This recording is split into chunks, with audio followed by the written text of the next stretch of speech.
Charles. Hello, guys, in Poland, in Portugal. And sorry for this little, Good but afternoon. yeah, we started. We are, yeah. Good afternoon, Charles Metcalfe, the one and only. And this is Slow Guide Wine Seminar. And well, what we do now, we start with the presentation, Charles. Yeah, absolutely. I'm just going to get Catherine on the phone. I don't even know where she is because she can go and fetch the wines, and that will make our lives much easier when it comes to tasting them because you will have the wines in Poland, but I won't have them here in the UK until Catherine has fetched them. So, look, to start with, as I'm calling her, let's start out. This is the map of Bairrada. Now, the Baga Friends is a group of Um, um, one moment. My love, we need the wines now. We have just started this entire presentation. I got the time wrong. It's 4 p.m., not 6 p.m. They're on the fridge. Thank you very much. Thanks. Bye. Good. So the Bag of Friends started in, goodness me, when did they start? It was 2010, I think, and they started. The reason to do this had been caused really more than anything else by the fact that the rules in Bairrada for red wines and the grape varieties that could be used changed in 2003. There is Bairrada on your presentation map, and you see down at the bottom there is a little outline of Portugal, so that shows you where Bairrada is. That little dark edge. It's on the western coast, just off the western coast of Portugal, south of Porto, but well north of Lisbon. So you see, the map itself shows you the two areas. The darker area is the area for actual Bairrada. The lighter area is the area for the IGP, the Indicação Geográfica, which in this case is Beira Atlântico.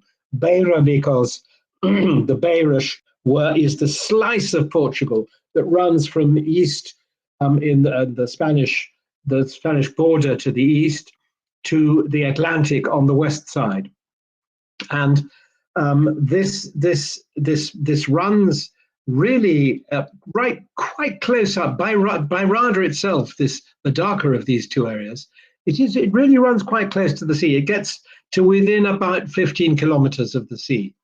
And if you can see, I don't know how well you can see this little map in front, which has got nice things. It's north of the Bairrada region is Aveiro, which is sometimes called the Venice of Portugal because there are quite a lot of canals.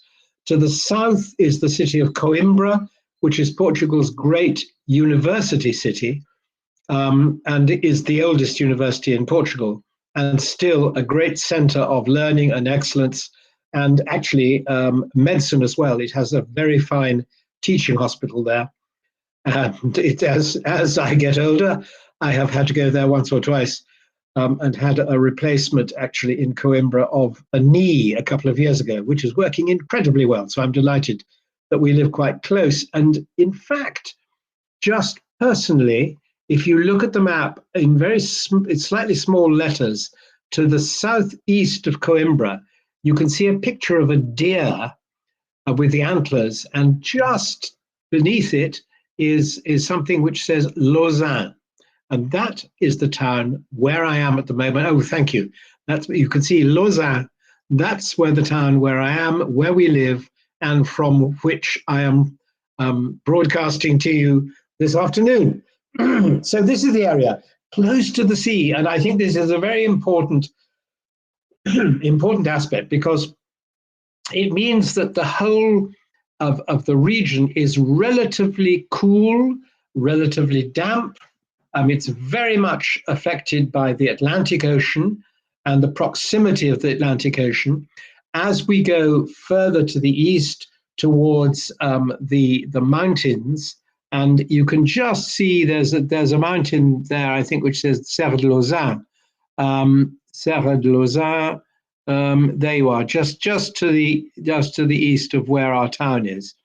But going further, off the edge of this is the Serra da Estrela, the mountain of the Star, which is the highest mountain in continental Portugal. In fact, there is a higher mountain on the Azores, but this Serra da Estrela, the mountain of the Star, is the highest mountain in Portugal, and the source of some very, very good wines from the Dow region, and also marvelous cheeses made from sheep's milk.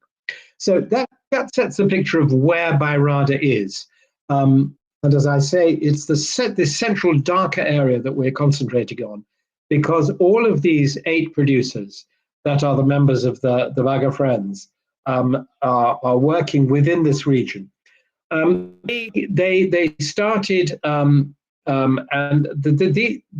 from the very beginning, the idea is 2010, as I said. From the very beginning, the idea was to promote the wines of Bairrada, particularly those made from the Baga grape variety.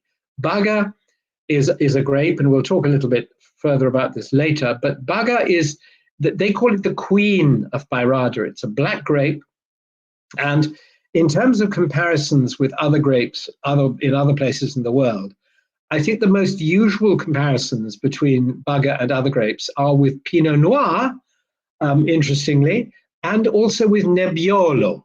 Now, Nebbiolo, of course, is the great red grape of the northwest of Italy in Piemonte. One of them, I mean, probably the king of the Piemonte grape varieties, and it has similarities with Baga in that they both have they both come from quite cool climates, relatively quite a lot of moisture. Nebbia in Italian, I think, means mist, because it really is a very misty part of Italy, and that's exactly the same here in Bairrada with the Baga grape variety. It's misty, and so that very much affects the way in which the wines develop in the vineyards, and the way in which they are grown and they develop, and they're quite late ripening. Anyway, the whole idea of the Baga Friends was coming together. There were a few to start with. There are 8 at the moment. There have been 7. There are a couple of changes which have happened. One company that used to be a member of the Baga Friends, but wasn't strictly speaking within Bairrada, is no longer a Baga Friend. And there are another couple of newer ones who've come in, Quinta de Vacarissa, and also Giz, spelt Giz, who is the most recent recruit. And one of the things they do, and we had it relatively recently, as you see this little poster to the left of your picture, the 3rd of May was Baga Day, and it was the day on which the 8 estates of the Baga Friends got together, and they actually had a marvelous day. Catherine and I, we went. We had lots of visits already planned to these particular producers to research for today, and it was we just went to one to whom we hadn't been before, which was one of the ones we shall talk about later. But it was amazing. It's only the 2nd year I think it's happened, and there were, I mean, if I said there were hundreds of people, that's undoubtedly the case. I suspect they got into 4 figures. It really was an astonishing. They almost said there was one producer when I spoke to who said we almost had too many people on Baga Day.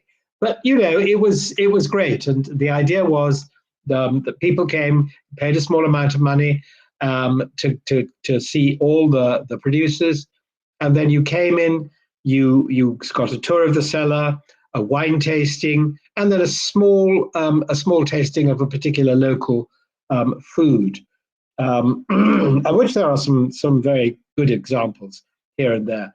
Ours was a dish of beans and pork, and it was very delicious.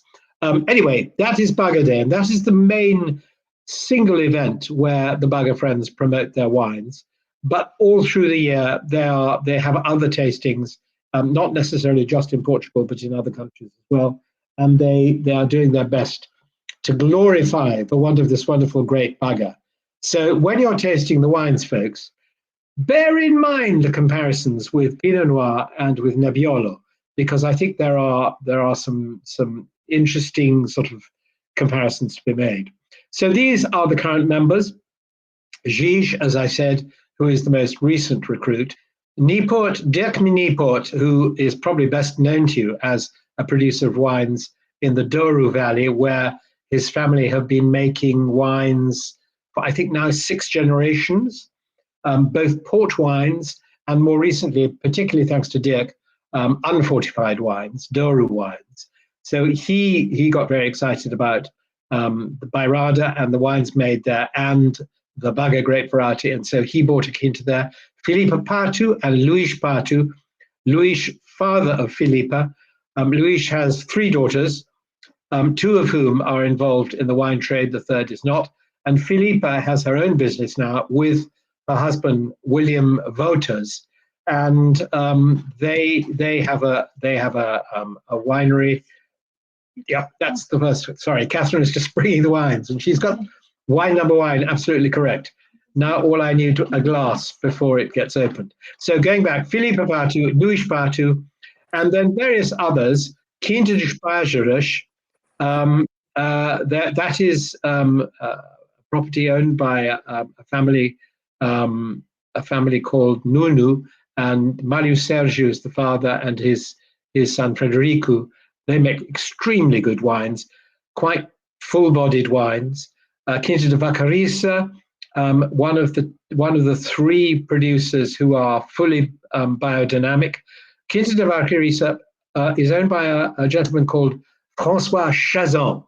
So as you'll get from the name, he is French, and we'll talk more about him when we get to his wine. But he's a relatively recent arrival to the Baga Friends and indeed to Bairrada. Was very excited when he first discovered the wines of Bairrada, and so he's now involved. Sidonia de Souza, an older family company, and we're again very, very, very good vineyards, lovely wines. I mean, you're going to taste all the wines. Vadiu, slightly more recent recruit. He's a man who, his wife actually comes from Brazil, where her family has a big wine importing company. And I think he's been able to put some wines aside to keep them for releasing later, partly because there is a little bit of money in the family. So he's making profits, but he's not really sort of trying too hard to stash away too much money. He's more stashing away wine for use in the future. Right, let's have the next slide, please. First question. Okay. Catherine's just asking what kind of glass I want. Yes, the influence, we've talked a little bit already about what these are. I suppose the most important factor is the climate and the climate, soils, and grape varieties, frankly, and then winemaking and viticulture, of course. It's about 200 kilometers, north of Lisbon, and it's not a big region. It's only got in total, it's got about 65,000 hectares, and that's the whole region, and of which only 7,000 have vineyards. So it's a relatively small region, and it's been a denomination since 1979.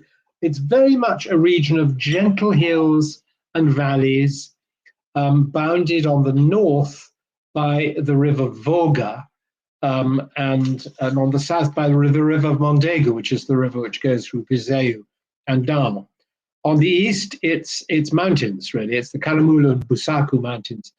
Busaku is a wonderful national forest. Caramulo is a mountain range.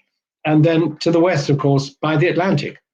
It's quite green and damp.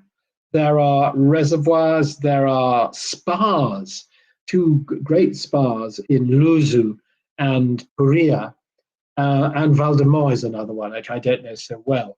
But so the vineyards aren't right by the sea, but they're close enough for the climate to be really affected by the sea. It's moderate. The spring is quite damp, wet. The summer can get really quite warm, but it's quite often quite rainy, particularly around the time that you might hope to be picking your grapes. And one of the things about Baga is that it's pretty resistant to both mildew and downy mildew, but it does not resist bunch rot well. So I'm talking mostly about Baga because Baga is the great grape of the Baga friends and the great grape of Bairrada. And I think I'm right in saying about 80% of the wine made in Bairrada is red. But there is also a very strong production of sparkling wine. And the oldest traditional method sparkling wines come from Bairrada, as far as Portugal is concerned, come from Bairrada. And there is still a huge production of sparkling wines. And talking to these various producers, quite often, when I said, well, how much sparkling wine do you make? Quite often the answer was about 2/3 or 60-40, 60% sparkling wine and then 40% of still wines, which is really quite a high proportion. And I think in Portugal, Bairrada is famous for its sparkling wines. And when you look for a bottle of sparkling wine to celebrate a birthday or Christmas or some nice occasion that you want to pop a bubble, it's usually a bottle of sparkling Bairrada that is pulled out, or at least even if it doesn't have the appellation, it's a bottle of wine that comes from Bairrada. Yes, they drink champagne, but champagne is much more expensive. And for every day, I have to say, my friends around here, who are not necessarily all dedicated wine lovers, they love wine, but they're not people necessarily who are wine experts. They'll open a bottle of Bairrada Fizz, and that will give them the pop. It's a fun celebration moment, and champagne, yeah, maybe champagne on the great and glorious occasions. I've given up opening bottles of our champagne for my friends here in Portugal because actually I think they prefer their wines. So I keep the champagnes when I have visitors from other countries. Red varieties, Baga the main red, but white varieties important. Maria Gomes, which is known in other parts of Portugal as Fernão Pires, that's the most widely planted white grape variety here in Bairrada. But you've also got Arinto, which is a high acid grape, gives freshness to wines. Bical gives fruitiness as well as having good acidity. And Cercial has really quite high acidity. It's not the same grape variety, by the way, as the Cercial grown in Madeira, which is also a very high acid grape, but different. This is one of the problems about Portugal, and actually I would say about Spain as well. Some of the grape varieties have the same name, so you can get really quite confused. It's not a wealthy region. I would say that there are a lot of small holdings, small plots. I think the average size of plot, and this of course is for the total of people who growers who make wines in Bairrada, but the average size is something like 0.2 of a hectare. Of course, there are some, here comes our first wine. There are some which are much bigger than that, but it's quite small, it's quite poor. And one of the problems now is that you see a lot of elderly people working in the vineyards because the young people here, as in, I have to say, as also is true in the Douro Valley, the young people here in Bairrada are seeing that they can make more money in the tourism business. As they're close to the ocean, there are cities and towns which have very strongly developed tourist facilities. And I think the young people realize that they can make good money working in tourism or in other forms rather than working hard in the vineyards, because working in the vineyards, it's hard work during the summer when the sun's out. The good thing about Bairrada is that it's not as hilly as some parts of Portugal. There are hills, but they're gentle hills. It's not like the very rugged hills of the Douro Valley, or indeed some of the great mountains on the edge of Dow and into the far northeastern corner of Trás-os-Montes, which means through the mountains. Okay, let's move on to the next slide, please. So it's been a DO since 1979, not a very, very long time. I've talked a little bit about how it is. I would say the other thing that you have a lot around here is olives. They're used by the families. Olive oil is a huge thing in Portugal cuisine. It's interesting because when I want to go and buy some butter, and actually, as it so happens, my wife Catherine cannot eat milk products unless they're made from sheep's milk. She's found she can tolerate those, but she can't tolerate butter made from cows. And when I go into a supermarket, almost all the butter that's on sale in supermarkets comes from the Azores. The Azores in the middle of the Atlantic Ocean, between Europe and the United States. And it's a much cooler, it's a very damp climate. So it's perfect for cows and cow's milk. And that's where most of the butter seems to come from. No, Philip is the first. Philip is the first. So the first one, I'll tell you what, why don't we just move on to the next slide? I can't think of quite what the next slide. Oh yes, setting the scene. So these are some photos that we have taken, typical of the sort of the countryside around us. On the bottom right, there is a photo of that. Catherine took that photo just to show how much chalk there is. Most of the soil is a mixture of chalk and clay. And this is a picture of a vineyard which shows quite how much chalk there is. There's a seaside picture which shows you it's not sort of dramatic seaside. They're quite flat beaches. Although further south in Portugal, you'd get some of these big waves where you get surfers coming from all over the world. But in this part, sort of between south of Coimbra to the west of Coimbra and Aveiro, the seas are quite flat, the beaches are quite flat. There are waves, but they're not enormous waves. Then you see a couple of vineyard pictures. One showing you just a gentle slope. That's a typical vineyard trained on wires. Whereas the slim photograph in the middle, that shows a really old Baga vine, and it's just standing by itself. It's got a little post to stop it falling down. But that's the old way of training the vines. What I would say is that one of the difficulties about Bairrada at the moment is that because the younger generation has moved away, there are quite a lot of vineyards up for sale. Not necessarily large vineyards, but there are quite a lot of vineyards that either for rent, some abandoned, some have been grubbed up, and I'm afraid things like eucalyptus have been planted. Eucalyptus is a very fast-growing tree. The problem about eucalyptus is that it has a lot of oils in it, and in the very hot, dry summers, if you have a spark of fire, a eucalyptus tree will go up just like that, almost like a firework, and it's very dangerous. And there have been serious forest fires in Portugal while we have been here. There were some very bad ones in 2017, just before we arrived.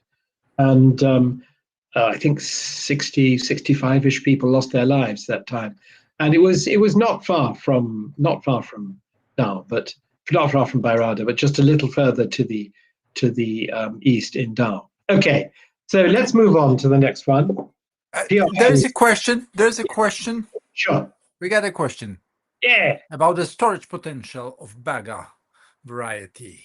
Well, to be perfectly honest, it depends on the individual wine, but potentially Baga has high acidity, and it also has quite firm tannins, and that, on the whole, is a very good recipe for a long life.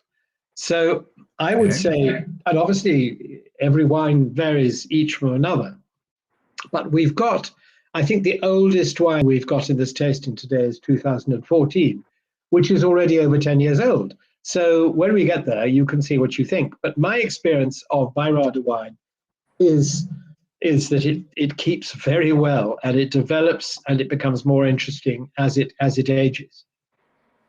Okay. But you mentioned Yeah. you mentioned Nebbiolo previously. Nebbiolo, So yes. I mean, can you Nebbiolo compare? also can age for a very long time. Pinot Noir can as well. You know, it will change, it will develop. But I think all three of these great varieties, unless they have been left, or it's a very, very hot year, and they've been left too long in the vine, and they're too alcoholic, and the acidity has dropped, they all have balance. They have a balancing acidity which enables them to keep for ages.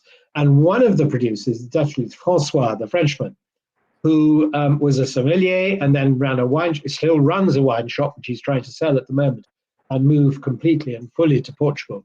But he said he thinks the acidity that he has found in Baga vineyards is the most exciting acidity he's ever found anywhere in the world.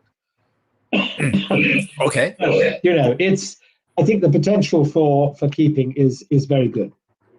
Perfect. Okay, Thank you let's very move much. on to the next one. I'll tell you what we will do. We will just do. We will actually let's have a drink, because it's time for that. You provided me with something to spit it to. Wonderful, thank you. So we're going to start with Philippa Patu. As I said, she's a woman. She's the daughter of Luis Patu, who is himself a very well-known wine grower in Bairrada. And Philippa has gone her own way. She has her own business, and that's a nice picture of her with her husband William, who's Belgian, and he was a Belgian sommelier and chef. And actually, Philippa she didn't study enology, she studied chemical engineering at the University of Coimbra, and did work with her dad, and also did work experience in Bordeaux, in Mendoza in Argentina, and in Margaret River in Western Australia. So she's got a pretty all-round idea of how wines are made in all of those different places. William comes from Antwerp, and he comes from a restaurant family, and he's a chef and sommelier. He was a champion sommelier in Belgium, and he also worked as head chef of the Belgian football team for a while. So I have to say, when we went to visit Philippa, it was William who had cooked the lunch that we had. There were quite a few of us there, and he cooked a delicious lunch. It was brilliantly done, and I thought, wow, this is a man who knows his wine and can cook like an angel as well. So let's have a taste of this. It's a blend, as you can see. Let's have a look at there we are. It's 3B, because the 3Bs are Baga, which makes up the majority of the blend, 84%, Bical, and of course the third B is for Bairrada. It's a sparkling wine. It's relative, 11.5%. It's not too alcoholic. It's got very good acidity, 5 grams, with a nice low pH of just over 3. It's around about 100 meters where they grow the grapes, so it's not hugely high, but frankly, there aren't any very high hills in Bairrada, so that's a fairly normal. She ferments this with natural yeasts. It's not fined, it's not filtered. She doesn't add any sugar, and it has 9 months on the lees. Very much chalky clay vineyard, typical, and about 20 euros. And as had confirmed to me by Carla, who works in Philippa's office this afternoon, there are about 600 bottles which would be available for Poland. So let's have a taste.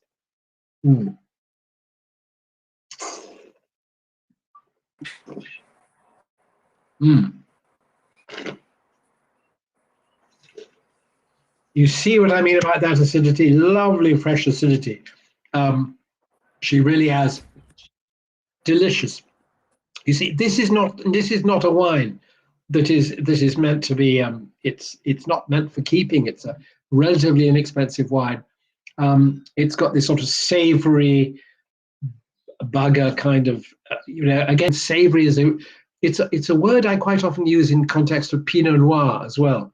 So it's got a sort of savory umami kind of edge. Nice bit of work on the leaves from those 9 months on the leaves. A lemony acidity, lively. She's also got some much more serious wines.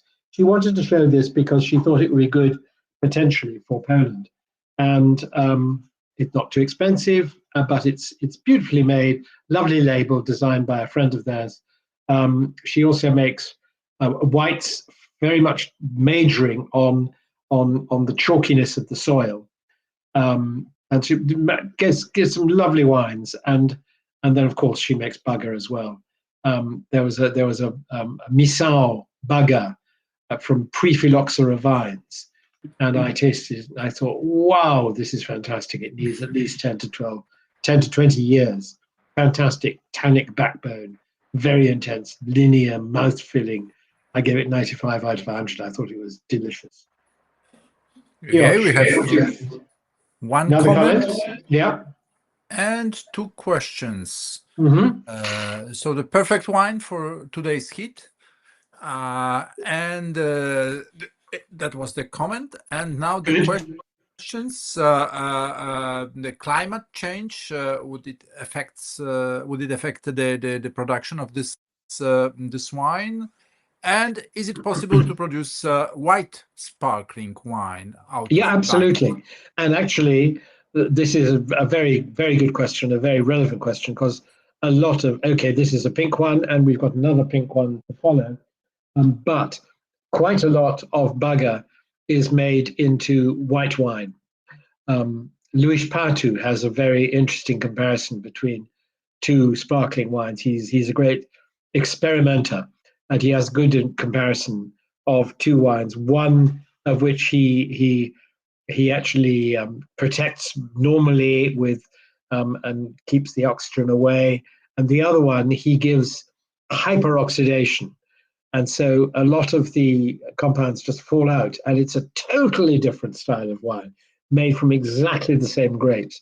So, but yes, you can make white wines very successfully from the Baga grape variety. And I would say that, bearing in mind that there are more Baga grapes grown in Bairrada than there are white grapes, the likelihood is that an awful lot of the sparkling wine made in Bairrada is made from Baga, and gives a sort of savory edge. In the old days, the way people used to do things, because as I said before, I think Baga is a relatively late ripening grape.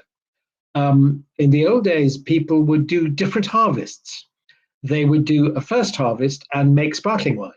So they would pick it when it was not didn't have very much sugar, not great alcohol potential, but lots of acidity, perfect for sparkling wine. They'd make fizz out of that, and then they would do a second harvest for a sort of normal red. Ah, Filipa, I see you. Good to see you.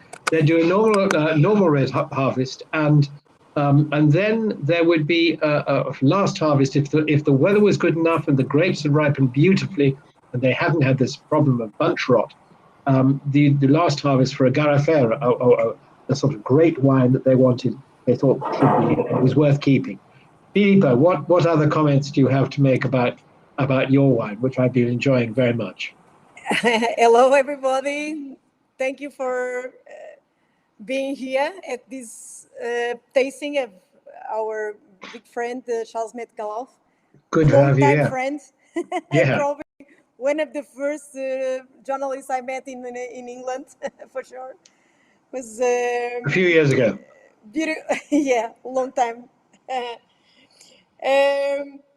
so it's a. I thought like we make only in Reds we only make Baga, so it's we focus in Baga.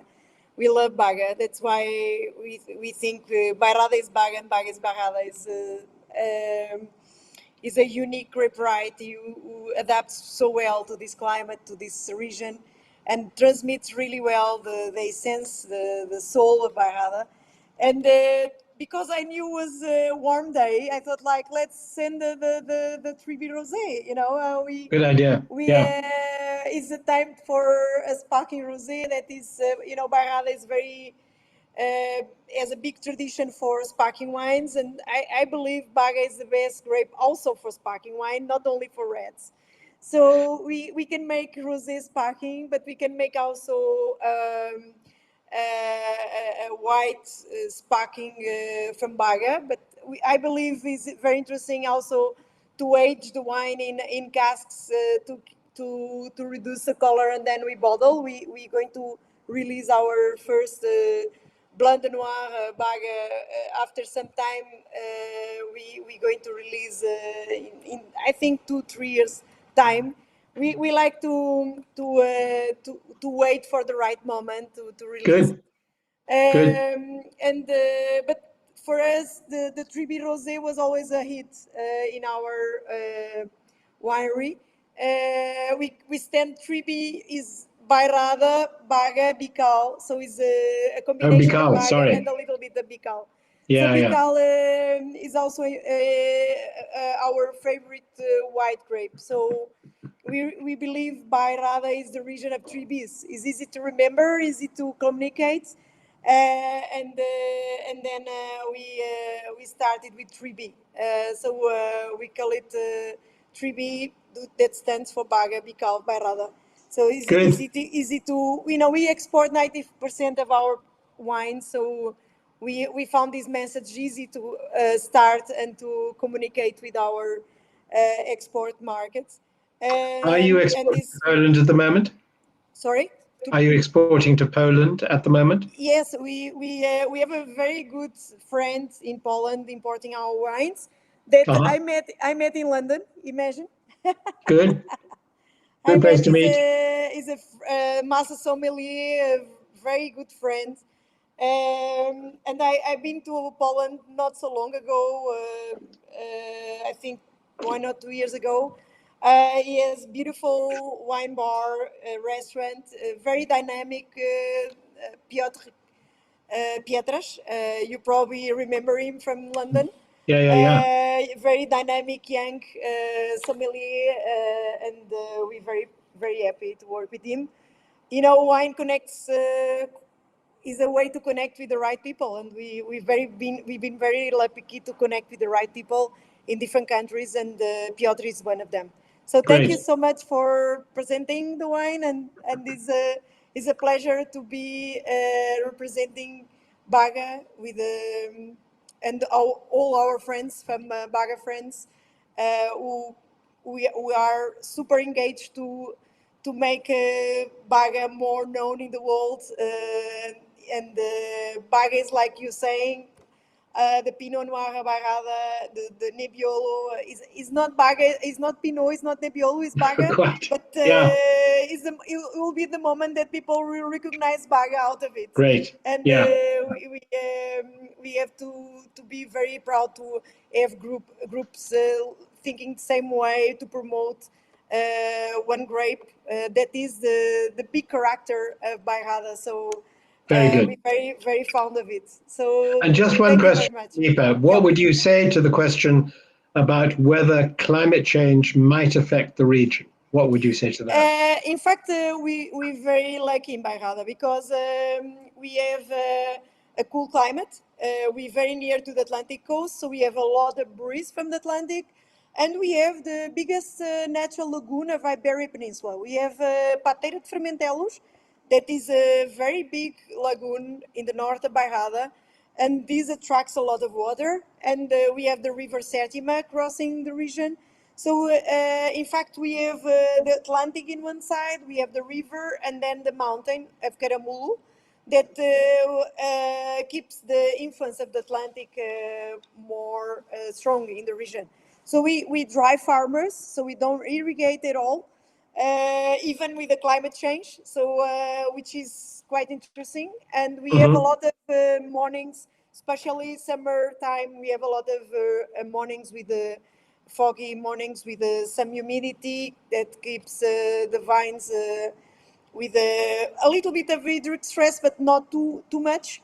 So we have always evolution of maturity step by step with enough water, and also the limestone soil keeps humidity better on the roots. So we're very lucky with the kind of soil we have, like in Burgundy and Piemonte, we have limestone soil that is Yeah, probably the yeah, best soil in the world. yeah. Like in Champagne, that's why we Sure. make sparkling wines as well. Of So, course. Bairrada was the first region in Portugal to make sparkling wines because we have this combination of good climate, cool climate, limestone soil, unique grape varieties for making fresh aromatic sparkling wines. So we developing better and better with time. So in fact, in the old days was more difficult to make wines in Barrada probably, but the viticulture was not like it is now. I think people are much more professional. All the Yeah. group of Baga friends, we much more in the vineyards. We improved viticulture very much, which is very important to have good grapes. And then the problem that was the most difficult part of Baga was at the end, because as you mentioned, Baga is quite resistant to the mildium and the widium, but the problem is the rot problem at the end when we have more rain in September. But if you have a good canopy, if you aerate well your canopy, we have much less risk of botrytis, and that's why Baga friends are showing better and better wines every year, and a full region have a big evolution in the last years. I mean, 20, 30 years, and this is amazing Indeed. to be having this quality very standing every year.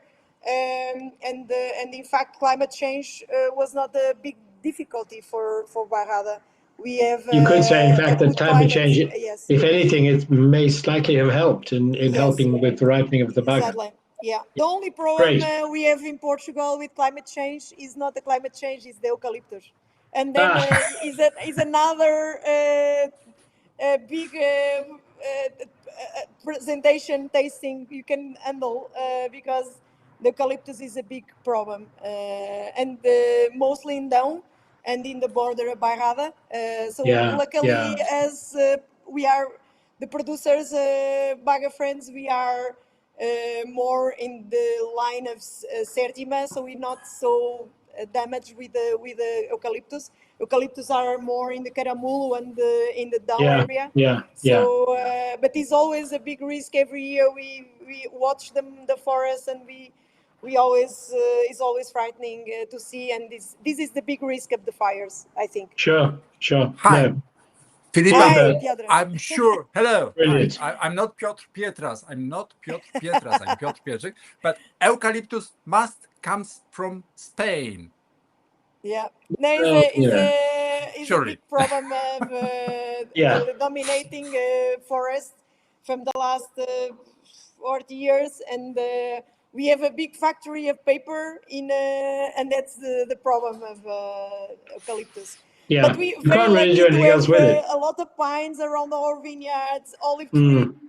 Mm, We keep our fig trees around as well, and we work biodynamic in our farm, so we try to keep a lot of biodiversity. So we keep the olive trees to have olive oil. We keep the figs to have figs for the harvest period because they mature exactly at the same time as the grapes, and they Mm. protect the vines from the birds because the birds prefer the figs than the grapes.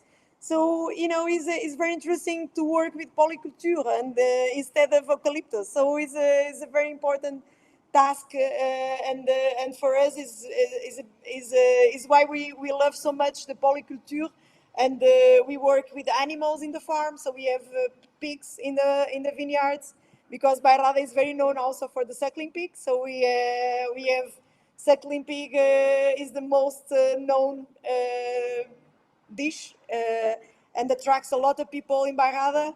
And so we decided to put the pigs in the vineyards. They work really well because they love the clay to protect the skin, and they love the moderated climate. And it rains a lot in spring and winter, so they they're always happy. Not too hot. in the mud.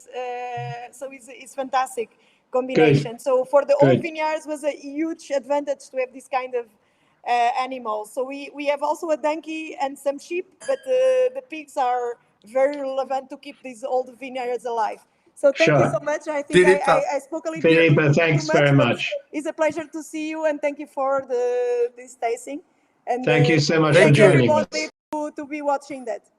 Thank Brilliant. you. Thank Thank you. you We for have to speed joining up. us. Right. We have to Okay. speed up Let's move right on. now. Now, Yeah. I'll tell you what I would like to do. I'd just like to go back before we go for the next wine, because Catherine and we have written 2 books about matching wine with food. And we just thought that for people who might be working in the restaurant business, particularly sommeliers, might be interested to know our conclusions of what we think goes really well with Baga. We found the best matches for Baga were almost all things meaty, but there was one cheese match. We found that actually fresh, soft, curdy kind of goat or sheep's cheeses work very well with either the still red or indeed with sparkling Baga. But then we're on to meaty dishes more. I'm talking about our 3-star pairings.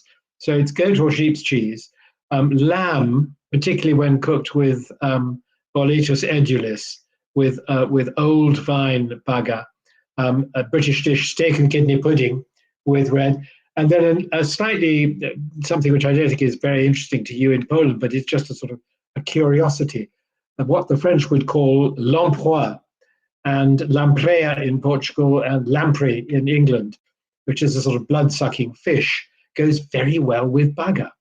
The 2-star matches, all sorts of things, lamb, beef, pork, including suckling pig, you'll be delighted to hear. Grey-legged partridge, sausages, hamburgers, but also tuna, sardines, squid. Not that Catherine and I eat squid any longer, but they're all very good with red and sparkling. And in terms of flavors, of spices and herbs, cardamom, ginger, mustard, garlic goes very well with either red, still, or sparkling Bairrada. Queijo de Serra, this great sheep's cheese from the Serra de Estrela, Jarlsberg, and then another sheep's cheese from the Basque country, Ossau Irati, and then from the Spanish island, Mahon. And good matches we found with fresh salmon, kidneys, cumin, one of my favorite spices. I use it quite a lot in cooking. A lot of different cheeses. Really, Baga is a very, very happy wine to serve with cheese. We found Brie, Camembert, and Camembert is quite difficult with quite a lot of wines. Mature cheddar, old Gouda, Oude Gouda, Leerdam, another hot Dutch cheese, and of course, as I said before, Queijo de Serra. Okay, now let's move on to the next wine, to the next producer, and now we are going to be talking about the wines of the Sousa family, Sidonia de Sousa. Sidonia de Sousa, it's a family company, and they are in Sangalhos, which is really pretty central in Bairrada. I went to see them twice because I'd never been to see them before, and as well as fixing up the visit for this particular presentation, we went. It was with Sidonia de Sousa. We went to see on Baga Day. It was our visit on Baga Day. We had 2 friends with us, so they were only prepared to do 1 visit. So we went to the Sousa family and had two goes at tasting their wines. And we're showing a rosé wine here. And this one, it's a sparkling rosé, Brut Nature as well, like Philippa's wine. It doesn't have any sugar added for the dosage, as they call it in Champagne. It's pure Baga, this. And it's got even higher acidity, nearly 6 acidity, a nice low pH, and pretty low altitude. You see, I mean, most of Bairrada it's not high, but anyway, stainless steel fermented, and then the natural decantation, then bottle fermented in a dark cellar, obviously at cool temperature, and then disgorged without sugar addition. And inexpensive, 16 euros for.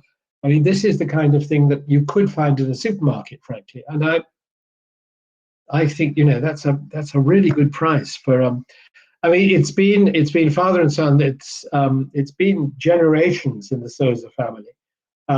Grandfather started a century ago with a bit of vineyard, and the grandmother inherited a bit more from her parents. She inherited 5 hectares.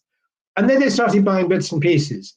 And the grandfather's idea was always to have one big vineyard. But I think what this generation has realized, Paulo and his son Alfonso, is that they're better off buying small parcels. Of course, it makes it more complicated to work in the vineyard, but they're better off buying small parcels and finding nice little bits of old vineyard to grow vines on.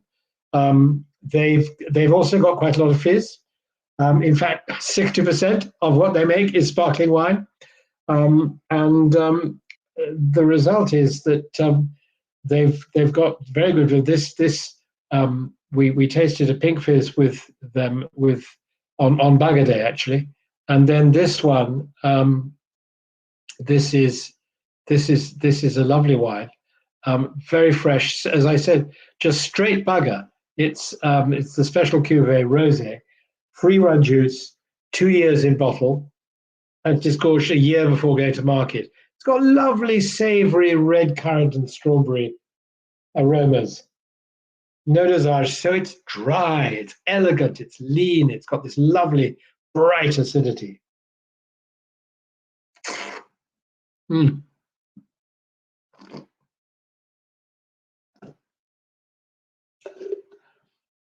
Slightly more serious wine, perhaps, than Philippa's. Philippa's just with very friendly, very easygoing. This is really quite.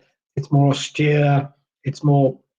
I hate to use this word, but it's more gastronomic. I think you could find an awful lot of good dishes that you would have pleasure drinking this with.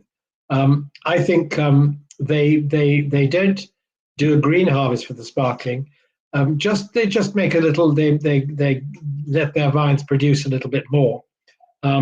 They've got 18 hectares now, and they've got some new vines planted, particularly some new white vineyards planted, and they're going to go up to about 22, 24 hectares, I think, with their new plantations. But as I said earlier, they're limited by the availability of labour because it's quite difficult to find people to work in the vineyards. And traditionally, they've worked with reds, but there's a big demand for white wine all over the world. And so, now they've planted a bit more white, and I think they are going to be making sensational wines.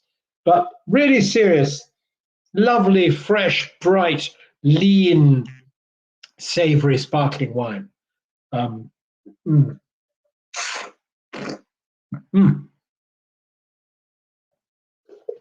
Let's move on.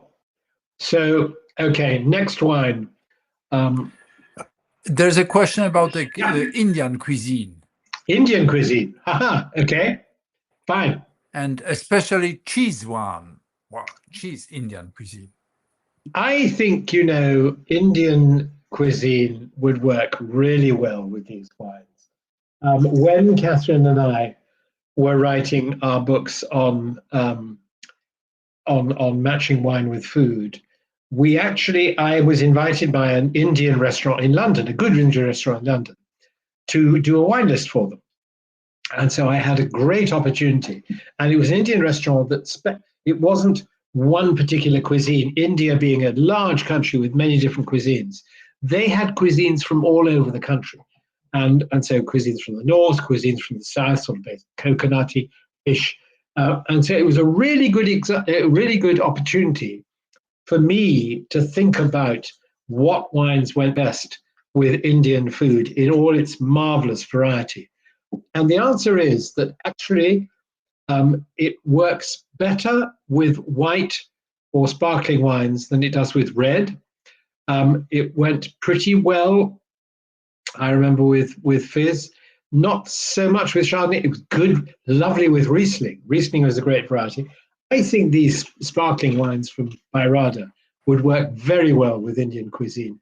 I would be a little wary about some of the great reds, some of the very firm reds, because what we found in terms of matching Indian food with wine was that it was quite difficult for wines which had a lot of tannin, red wines with a lot of tannin, to match well with Indian food.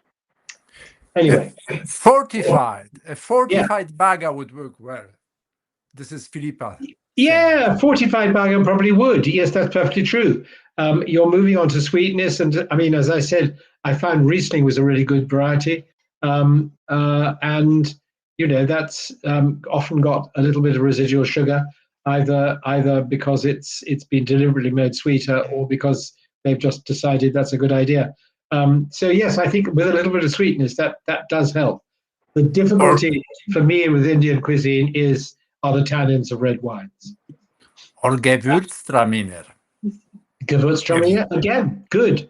You Hmm? don't find a lot of Gewürztraminer amongst the Baga friends, though. Come on, let's move on to the next wine. Okay, we've had a look at Sidonia de Souza. Let's move on now to what are we going to? We're going to Quinta Bajos. So again, family company. There's Mario Sergio is on the left of the central picture with his dad, and then the next generation, Federico, is on the right.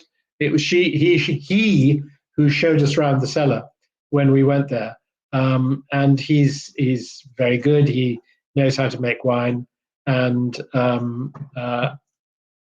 so we've for them we've actually got a different.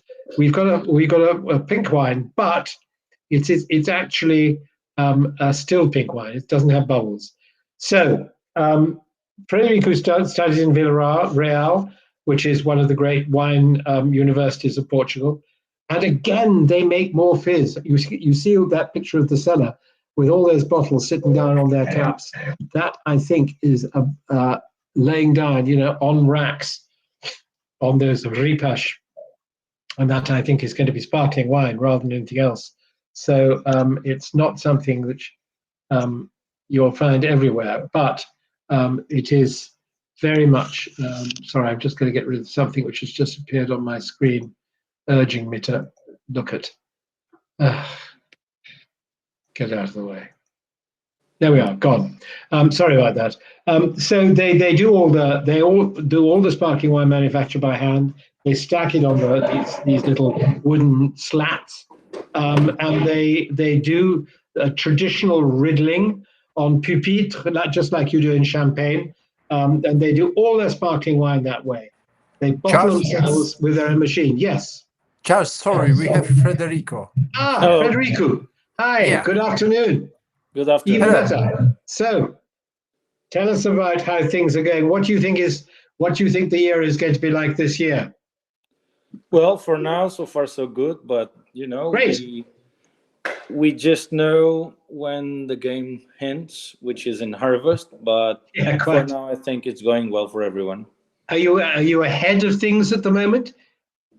Yes. Well, for now, it's not raining, so it helps a lot to control mildew, Sure. especially, which is the biggest problem in the region, at least for us. Yeah. So everything is well now. Good. So we are very far from the point where you're going to start fermenting things. But I was just going to say that all your reds are fermented in lagar, aren't they? Yes, so we are very traditional. We keep doing traditional ways since the beginning. Yeah. And then, we always say that we need to choose a style. It's not that we don't like other styles, but everyone needs to have one. So yes, we do all the reds in lagar. Yeah. We don't destem, and currently we are one of the most traditional houses in the region. Yeah, I mean that decision about not destemming, that's a very definite decision, isn't it? Because a lot of people nowadays, to try and avoid harder tannins, they take the stems out, don't they? Yes, but once the point is that we just use lagars, so there's no point on using lagars without destemming, at least in now, without with the stemming. So for us, it's normal to use whole bunch, and it really fits our style. So I got nothing against people that destem, but well, once again, we need to choose. Yeah, we need to choose a style. So yeah, sure, and we do it that way. Sure. And you finish the fermentations in stainless steel anyway, don't you? No, no, you the don't. reds. No, the reds. We it does almost all the fermentation in lagar. It doesn't finish in lagar, so it goes to wood, so barrel Yeah. or tunnel, mostly tonnage. And we never use new wood except from some small experiences. But our main lines, it's just Yeah. old barrels. Good, good. And just for the benefit of our Polish audience, when we talk about lagars, these are basically large, wide, quite shallow, open. You could call them tanks, I suppose, but they are Yes. shallow. And the old days, as you say, foot treading. Do you still do foot treading? Well, normally that happens more in Douro once that Yeah, our sure. lagars are steeper, and we let the fermentation go till the end, so you have a lot of CO2. So normally what we do, we stand up and we use a stick with a pier at the bottom, so we can punch them up and down Yeah. during all the fermentation, and we don't add any yeast, so we do everything with indigenous. And of course, you don't need to work with the speed. They have to work with the Douro because they want to get as much extracted as they can before they add the alcohol and stop the fermentation. So yes, good, excellent. Well, we're now going to taste your wine, which is going to be great. I mean, I don't think I've ever met your pink wine before. I've tasted a lot of your very good red wines, but this one, well, the one you decided you wanted to show was this very serious, good rosé. It's the Pai Abel rosé with a the family's sort of crest on it. And this is a blend. It's mostly Baga. So it's 90% Baga, 10% white grapes, Maria Gomes and Bical, and it's got 10% alcohol. I mean, it's fresh, it's bright, it's got a little bit of just a whiff of smokiness somehow, just a hint of something which is slightly more complex. I know that what you're trying to do is make something a bit special, more savory, more interesting, for which you will charge a little bit more money, which is fair enough. Yes, our idea is to keep a rosé in the line of what we do in Pai Abel. So for the ones that don't know, Pai means father, and Abel is the name of my grandpa. So, and my father started this brand with the red wine. So because my grandpa still works with us, and my father basically spent all his money to do the project. So it's a way of saying thank you for believing in the project. Great. And well, this one is a rosé. I really like rosés, and we thought about doing a rosé. Well, if you can say serious rosé, if Yeah, no, I think it's a very relevant word. Because well, the rosé needs to fit our style, which is traditional, and be in same line. So we do the pressing of the grapes, then fermentation in barrel. We do a bit of batonnage because, well, to fit the style that my grandpa liked, so a little bit more volume on the mouth. And then for us, very important, we don't do any filtration, but it's not cloudy. So we let the wine inside the barrel till it's clean.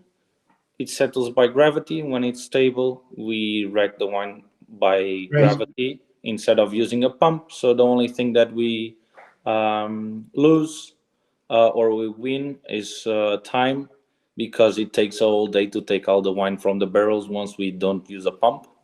But we are able to unfilter it, and we don't extract good stuff from the wine. So, and I hope that you like the wine. Yeah. I think it's lovely. I think it is a serious rosé, and I have to say that I can't say that about many rosé wines that I have tasted, but this is it's a serious wine. It's complex. It's got great character. It's got little sort of hints of the fact that it was fermented and aged in old oak.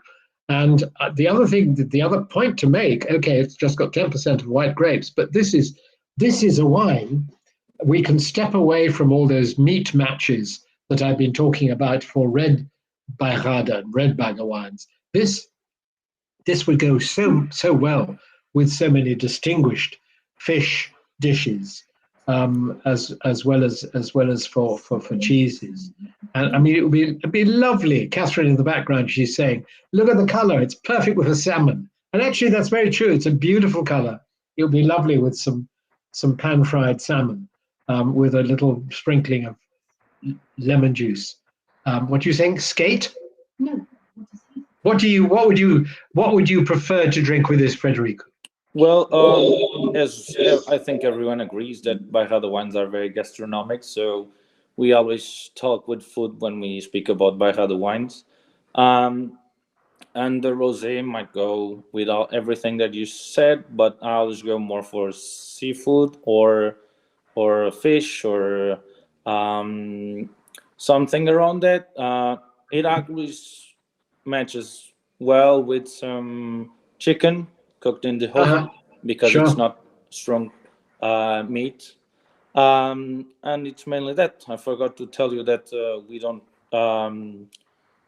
buy any wine or grapes, so we fully depend on On your own our vineyards. production. So Yeah. in Portugal, we call it vitivinicultura engarrafador, so Yeah. very big Yeah. word. But well, our vines are spread in a circle of 5 kilometers, more or less.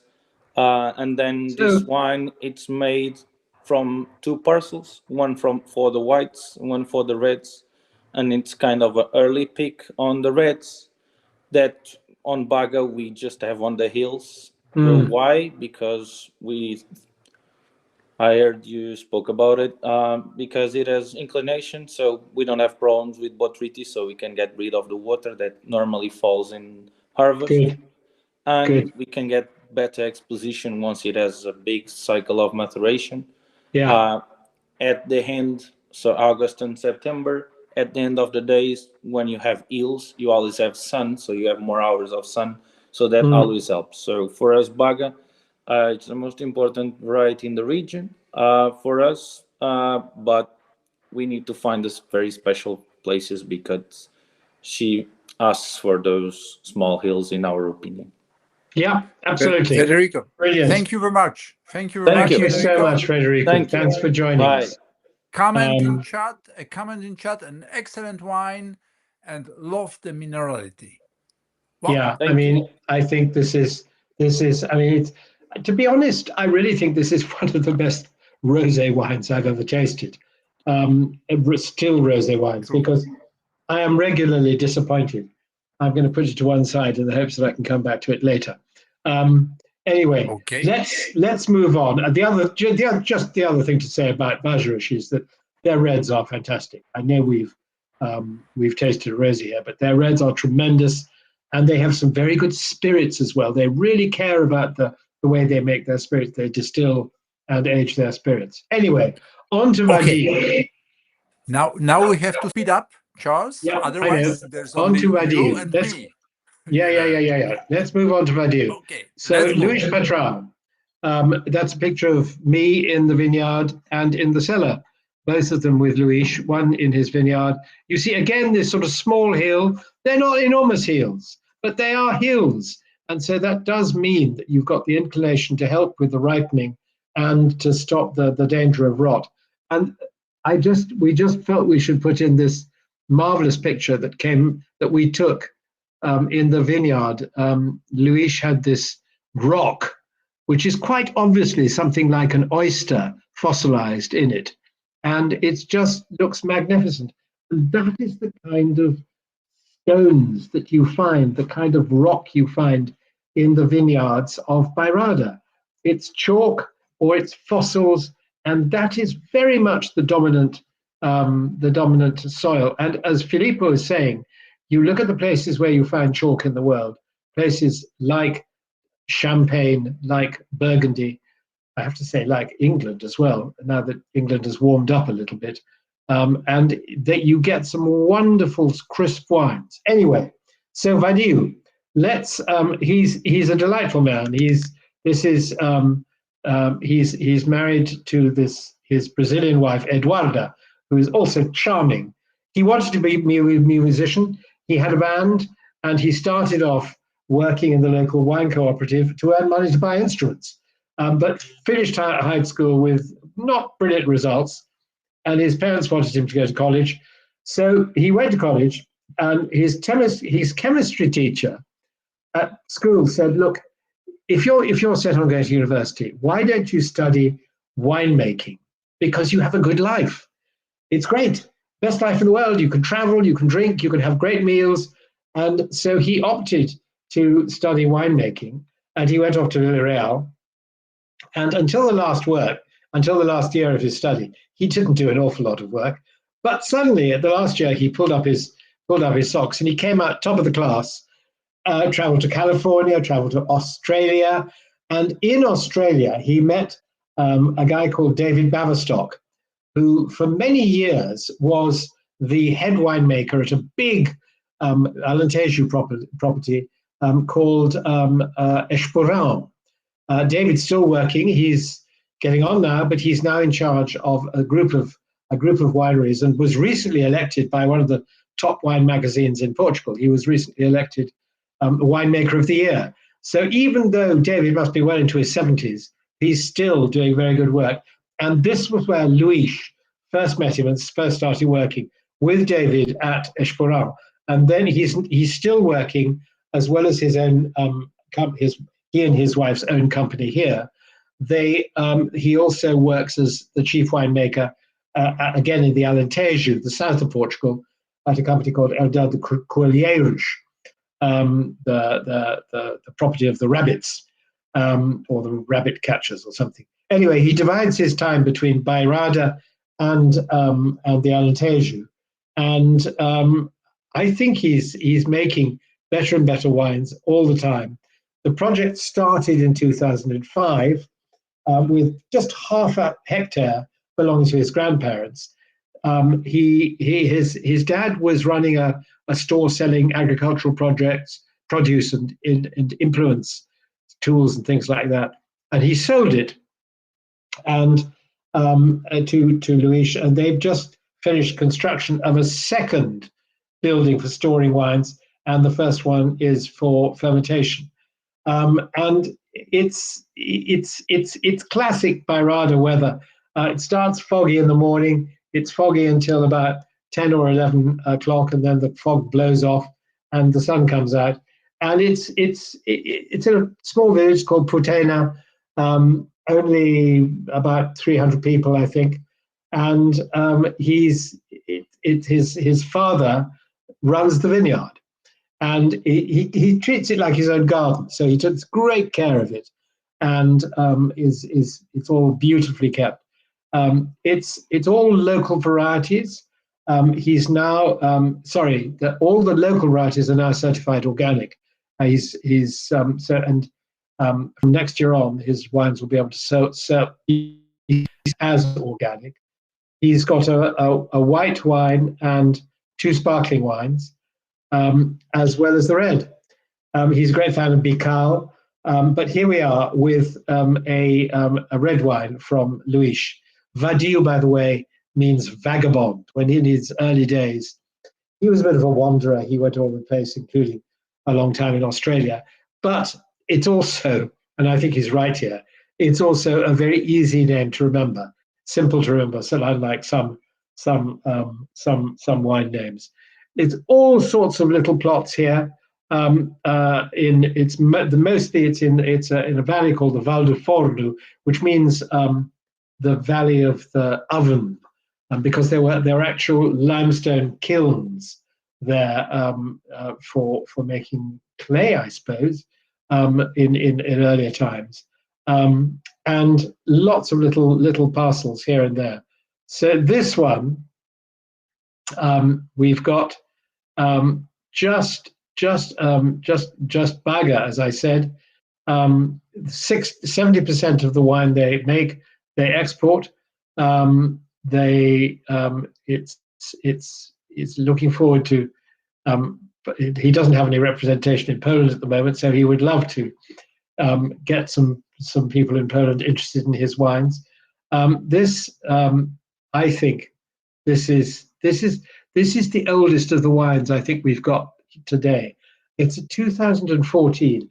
And this is interesting because 2014 was a really miserable year in Bairrada. And this is just a demonstration of how A, the weather has slightly changed, and B, the quality of the viticulture and the winemaking in this region has improved so dramatically that even in a miserable year, and there were a couple of the producers, Filippa said she didn't make any red this in 2014, and Bajeiros, who we've just talked to, Frederico, they didn't make red in 2014, but Luis Patrão at Vadillo, he did.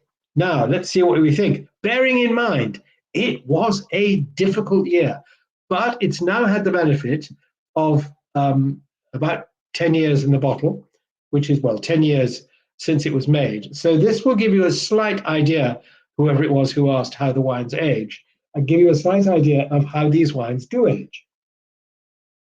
Lovely, sort of intense, savory. I love this sort of slightly, very much umami, these sort of savory marmite. Marmite, I know, is not a something you're very familiar. It's an extract of yeast, which is much loved, and sometimes much hated in England. It's aged in used barrels for about 18 months. It's got complexity. It's still got good tannins. Right, okay, here we go.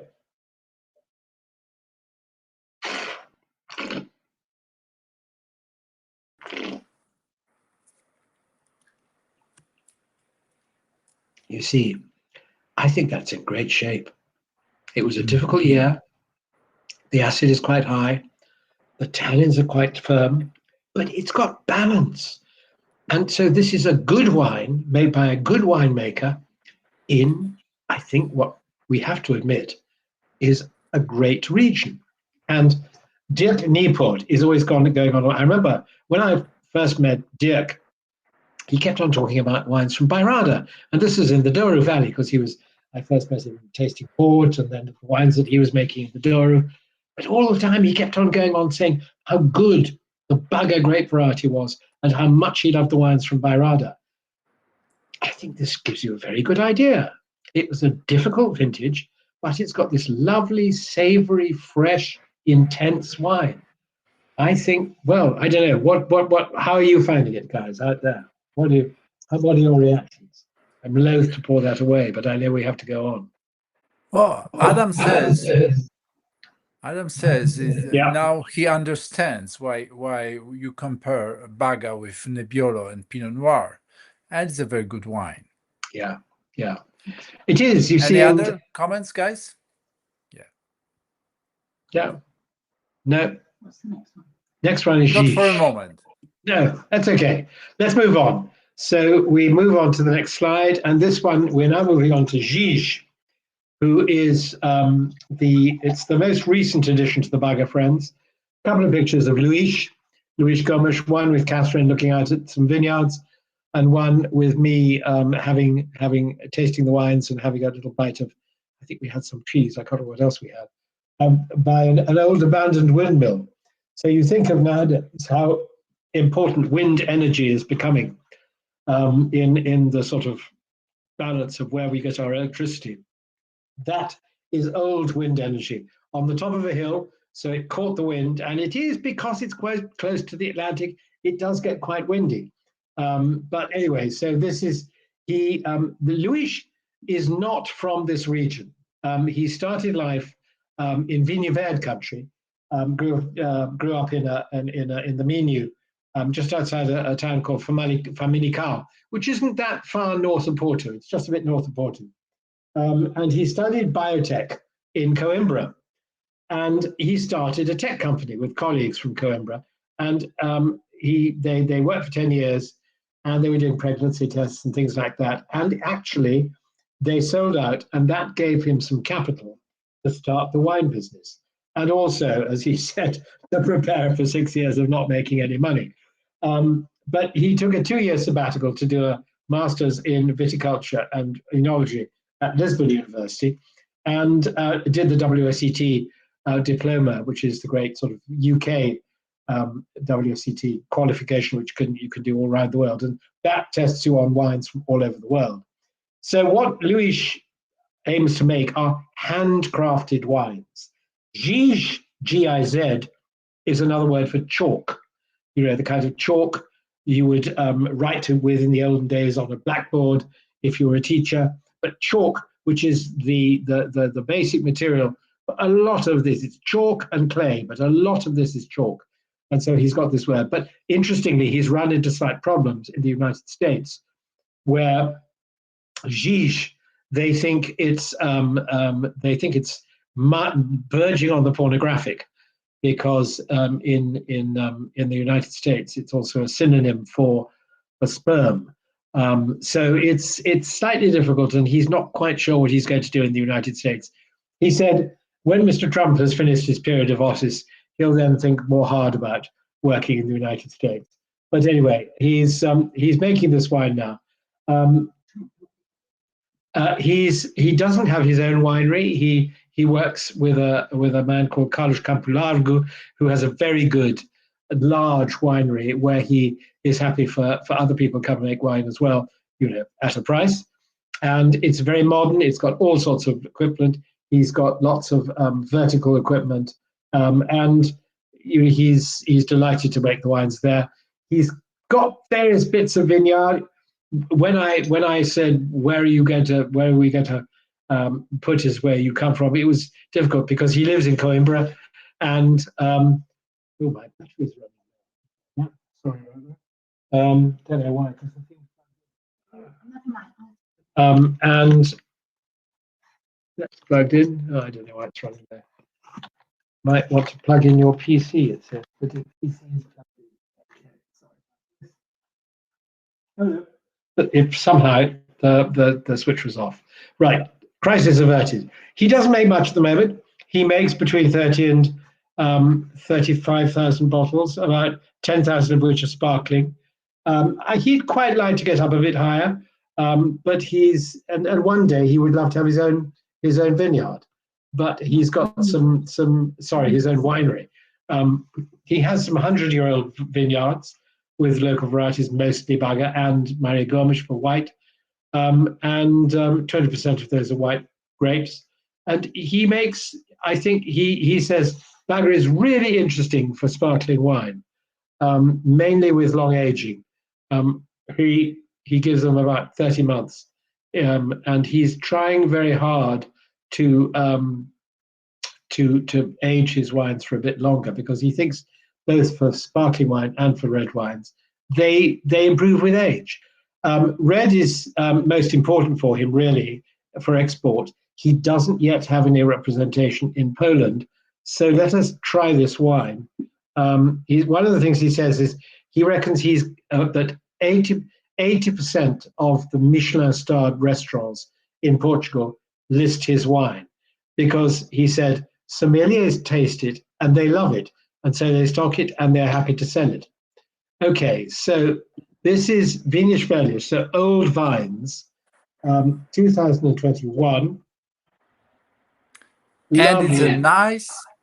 nice, smooth finish, according to the comments. Mhm. I wonder how long the wine could be stored further. So, how long, Charles?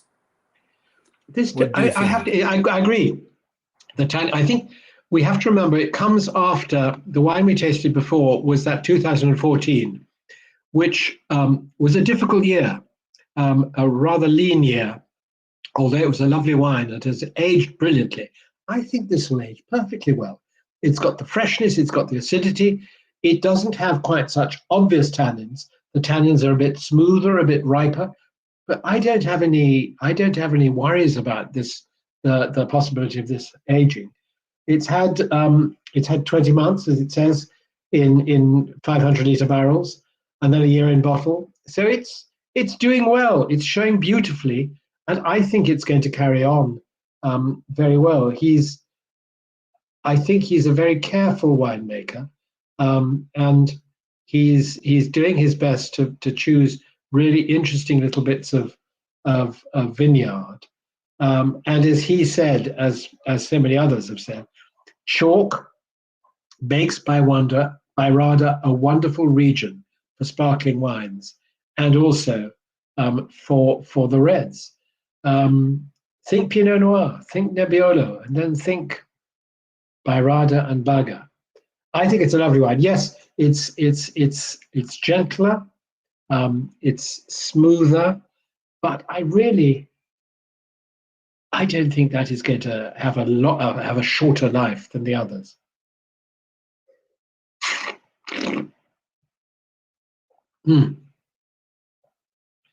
I'm imagining the kind of meats that I would enjoy drinking this with, and there are an awful lot of them. Okay, let's move on to the next wine. Nipot. So, we got two pictures here. We've got a picture of this. Dirk, we went out to lunch with Dirk at the restaurant that we have to come to realize is the best restaurant in Bairrada for this famous roast suckling pig. And so Dirk took us to this restaurant. And who else should be there but Luis Patu? So at one point, Luis wanted Dirk to taste a wine that he had. And so he brought the glass over to our table. And so it's a picture of Dirk on the left and Luis Patu on the right. And that on the left-hand picture is Dirk's new winery, which is still in the process of being built. There were workmen all over the place when we were there, and there was a rather lovely little bee hotel quite close by, because he very much he tries to do the best for nature as well. He again is biodynamic, and he tries to do the best he possibly can. He, as I said, his family has been making wine in the Douro, bought now Douro unfortified wine for 6 generations. The sixth generation is Dirk's son, who's called Daniel, but it was Philippa who got in touch with him because she'd heard about some vineyards that were up for sale in Bairrada, and she knew that Dirk loved the Baga. And had already done a little bit of winemaking somewhere. Anyway, he started making wine in the Bajorish cellars before he had his own. And there was a lovely quote. He said, "I must have driven him mad. We don't extract. Mario Sergio likes big extracted wines. We went together to Burgundy." I mean, it's very true. Dirk's wines are fresh, they're light, they're elegant. That's what he loves. He loves to make wines that will age, but he really emphasizes elegance and freshness above all else, really. Anyway, in 2012, he bought Kinterbaishu, and he said there was one fantastic vineyard, and the rest weren't so good. But he's buying vines everywhere. He is, as I said, biodynamic. He has a consultant who now works in Bairrada. They use animals in the vineyard to keep the weeds down for 6 months after the vineyards, and they can't to keep it longer than that because the animals are not fenced in, so all sorts of predators would get at them. He's got some Pinot Noir at Kinterbaishu. This is not a Pinot Noir because this is a Baga tasting. He's also got some Syrah and various whites, including Chardonnay, which he thinks that Pinot Noir and Chardonnay are brilliant for sparkling wine in Bairrada. But he says, this is 2018, isn't it? It's interesting. He gave me some information about current vintages. He said, 2020, not very interested. 21, my favorite year in all Europe, even for port. Although apparently they didn't make a vintage in Nipot, didn't make a vintage in port. 22 is not so brilliant. 23, very good. So he's very happy to be there. He said he went to Burgundy with Sergio, and I'm not sure whether he means Sergio who works with him in the winery. No, I think he means Mario Sergio from Baga. And he said he went to Burgundy with Sergio, who now said, "Now I understand why you like these disgusting wines." So obviously, Mario Sergio is not a great Burgundy lover, and he doesn't like, I think, the elegant, fine style of wines that are what Dirk tries to make. He's not going for big extracted wines. I mean, some of this, he's got some stems in, not all the stems. He's got quite a bit of whole cluster fermentation, so not pressed before fermentation, and it's aging them in 2,500 liter wooden vats. And this is, I mean, freshness, brightness. That is typical Dirk. That's what he's trying to do in the Douro Valley as well. It's what he's happy to do here in Bairrada.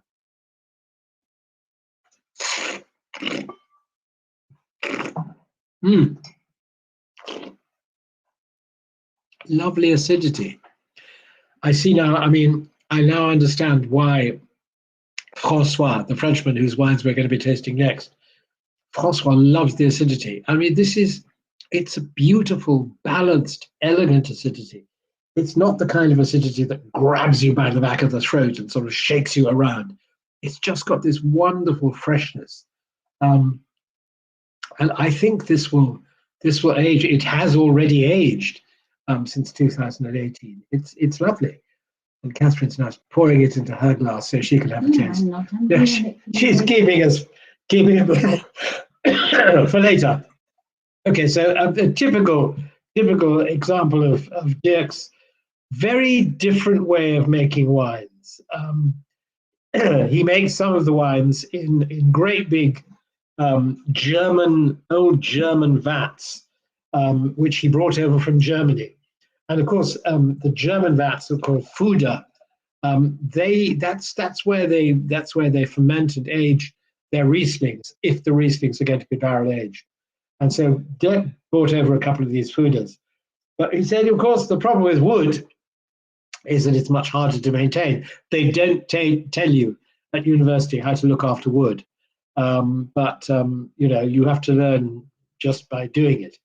And he said what he does making this wine is to fill up the tank when fermentation is almost finished, and then taste the wine until it's got the right tannins and color. If you leave the bunches whole in the wine rather than pressing them all, the grapes ferment at a different rate from the juice and more slowly, and you get more complexity. And he said, I quite like that. Engineers are afraid of volatility. You just have to, he said, you just have to make sure the cap is wet to avoid the volatility. You don't need to punch down. You use buckets to pour over the wine, over the grapes. And he used to ferment in stainless steel. Now half lagar, half stainless steel. And I think this is such a lovely, elegant, delicate wine. And I know it will age brilliantly. Okay, let's move on. Okay, I'm sorry. just comments. Yeah, smooth comments. and elegant, great wine, and Dirk has a good reputation here, and we love his wines. Yeah, I think he has a good reputation because he makes Everywhere. good wines. Anyway, Quinta de Vacarissa. So that's Francois in the vineyard. Some of his cellar. He's got all sorts of stuff in his cellar. There's this lovely little wooden vat. There are a couple of concrete eggs over there, and there's a sort of a clay pot here. He's making wine in all sorts of things. He's deeply biodynamic. He was worried about today. He said he left an email this morning saying that he was slightly worried that it was a root day today, and he was worried that the wines weren't going to be tasting well. I think they're tasting delicious. So whether you believe in root days, fruit days, and flower days or not, I think he was understandably concerned.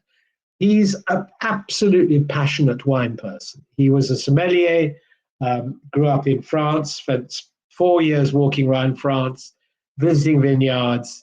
He met everyone. He loved it. He loves Burgundy. For 36 years, he's run a wine shop in Paris. And as he was hoping when we saw him, which was in May, he was hoping to sell it sometime in August. So my fingers are crossed that Francois has sold his shop in Paris. I don't know whether he has or not. His wife came from near Lisbon, but migrated to France aged 16. And he came to France visiting and fell in love with Bairrada. And he realized that these were amazing wines. Sorry, came to Portugal and realized that the wines of Bairrada were amazing. And as he said, he thinks that Bairrada has the biggest potential of anywhere in the world. And that's a French wine person saying that. Amongst the top 5 wines I've tasted anywhere is the 1956 white from Busaku, which is just next to in the middle of that forest, my birth year. Its acidity chiseled right into the palate. And the other 4 are white Burgundies. So he bought his first parcel in 3 months after tasting that wine. He's now got 7 hectares.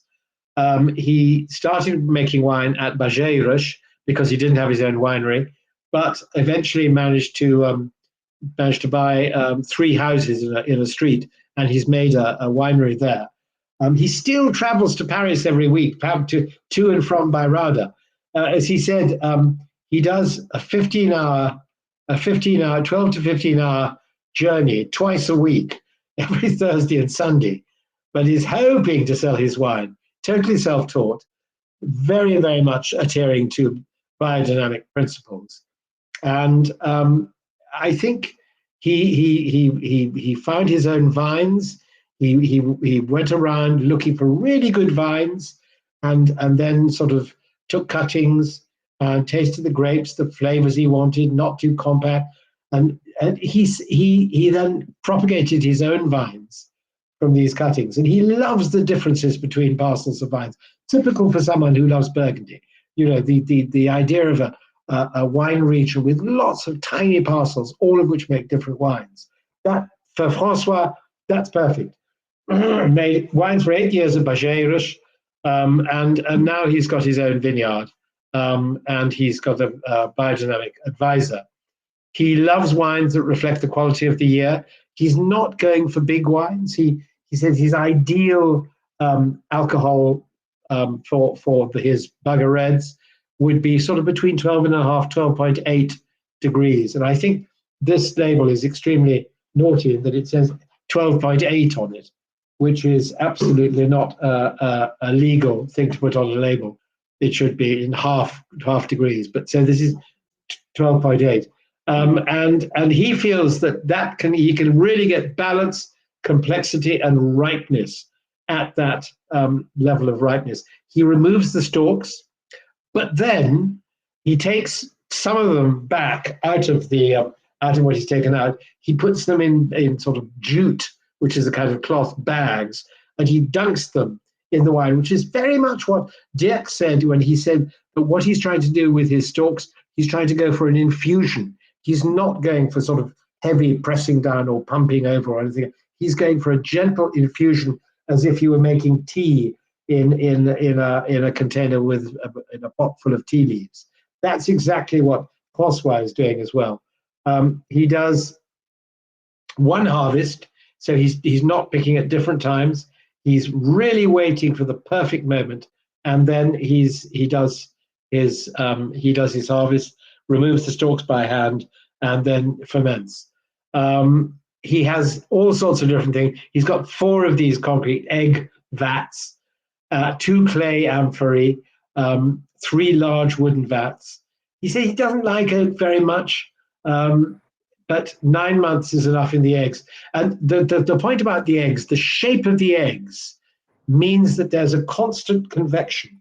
You don't actually have to do anything about moving the wine around. So you're getting your infusion of the stalks, the skins in the wine at the same time as just sitting there. Doesn't really like stainless steel. But anyway, so here is what he really liked to buy is a Claver ceramic tank. But he's got to get more money for that. So here we are. I thought this was absolutely delightful, fresh, drinkable. A fantastic, elegant wine. Great. I'm glad you like it. One of the things he said is it's quite difficult. He finds that his wines are almost always better about 12 hours after their first opening. So he recommends that you open the bottle and then leave them and then come back to them. And we tried this. He gave us a couple of samples to do. We're saying 2 hours. Anyway, he gave us a few And samples. there's a question: is it at this peak now? How do you feel? How do you think?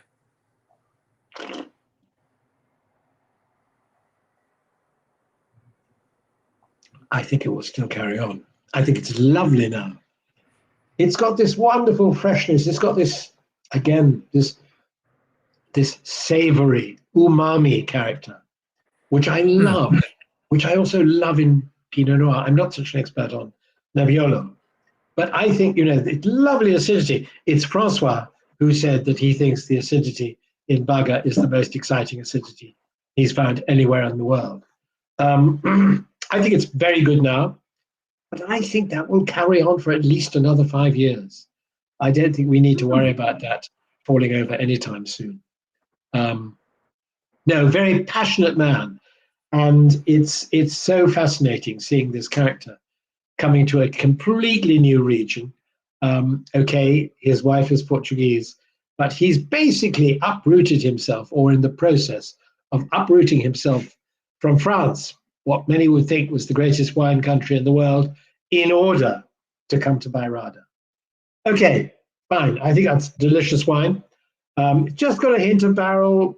It's opened up a bit, sort of more raspberry fruit.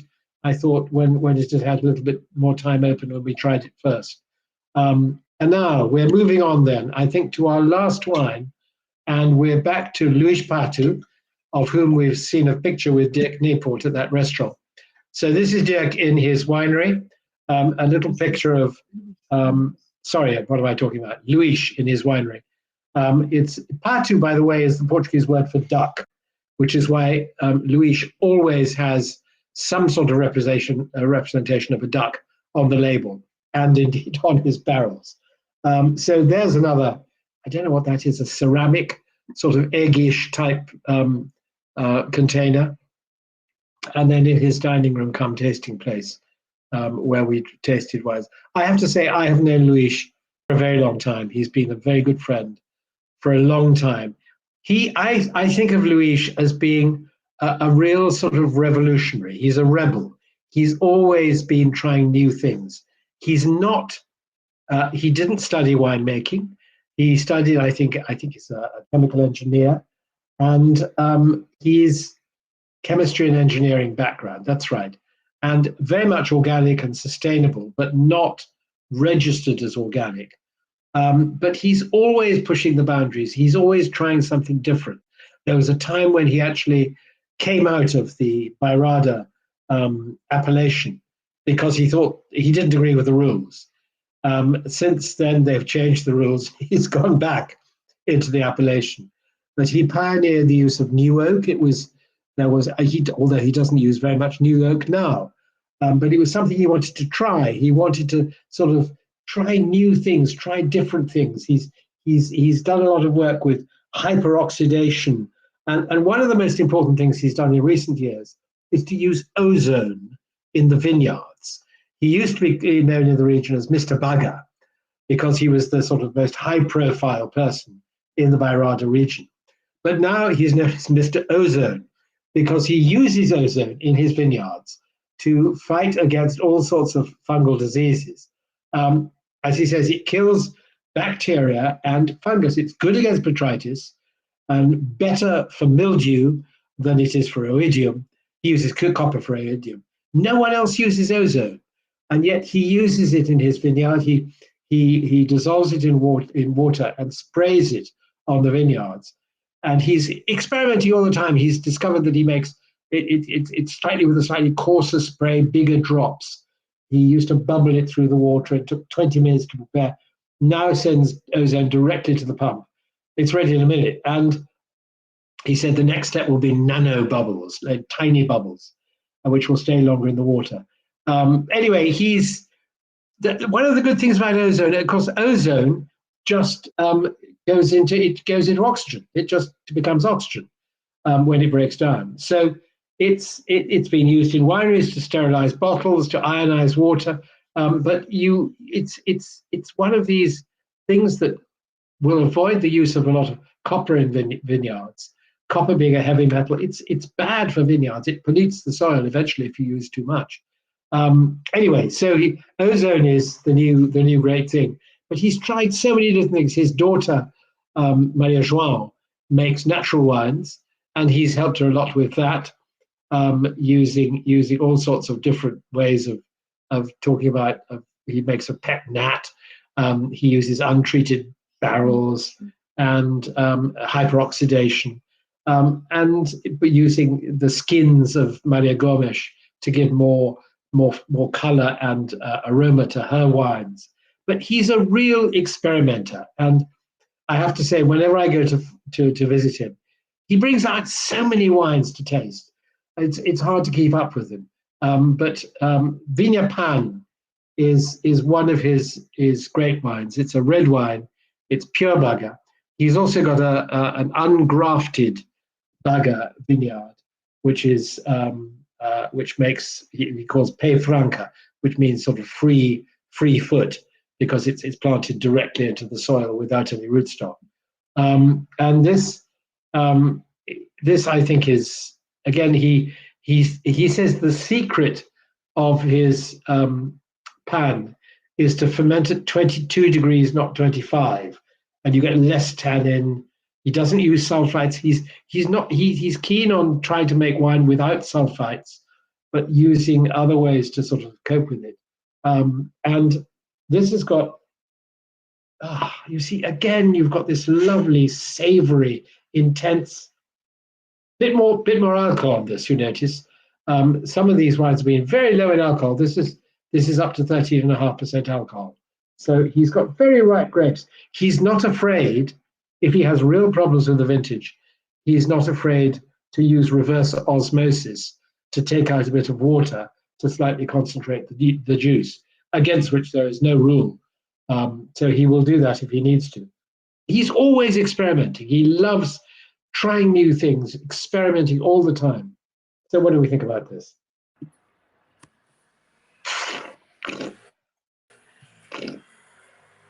His ducks are famous and a great wine. That's the comment. Yeah, I mean, it's just perhaps a little bit more. It's quite firm tannins. It's got quite a lot of structure to it, but it's got that lovely Bairrada acidity. It's got that Bairrada umami character, and it's smooth.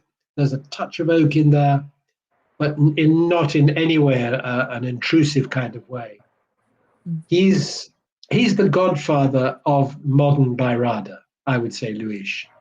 And he's tasted wines all over the world. He used to come to the International Wine Challenge, and he called it his University of Wine. He knew the wines of Portugal, but he didn't know some of the other wines that we had at the International Wine Challenge. And so he used that as a way of tasting as many wines he could from as many different places as possible.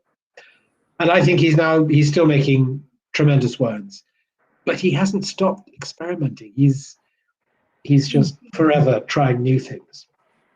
Anyway, so here we are. That's our last Baga, and I hope that has given you a good idea of the potential of this really interesting grape. It's not a grape that is hugely well known throughout the world, but it's got this small patch of Portugal, and it's grown elsewhere in Portugal as well, but it's in Bairrada because of these clay chalk soils and the proximity to the Atlantic, that it really comes into its own and makes really fresh, bright, long-lived red wines. And let's not forget the fizz. So I hope that's given you an idea of what you can hope for from the wines of Bairrada, particularly those from these 8 producers, the Baga friends. Thank you very much, Charles. We are a bit late, so just last comment. Love the complexity, and it's not overwhelming at all. And well, very briefly, because we didn't discuss so many topics here, and I didn't even chance to ask you about the William, Kate, and the Royals and everything. But thank you. That was the most the craziest one, I think. The tasting, but well, the one of the best. I'm glad you feel that, Piotr. I'm very happy to have been able to share And these next wines time, with you and everybody. next time, I promise we will discuss all these Royals issues. Ah, Right? I prefer to stick with the wines. Okay. Thank Great. you. Thank you, Okay. guys. Thank you, Charles. Thanks, everybody. Thank you for coming. Thank you for listening and tasting. I hope you enjoyed. Thank you. Take care. Bye-bye. Bye. Bye-bye.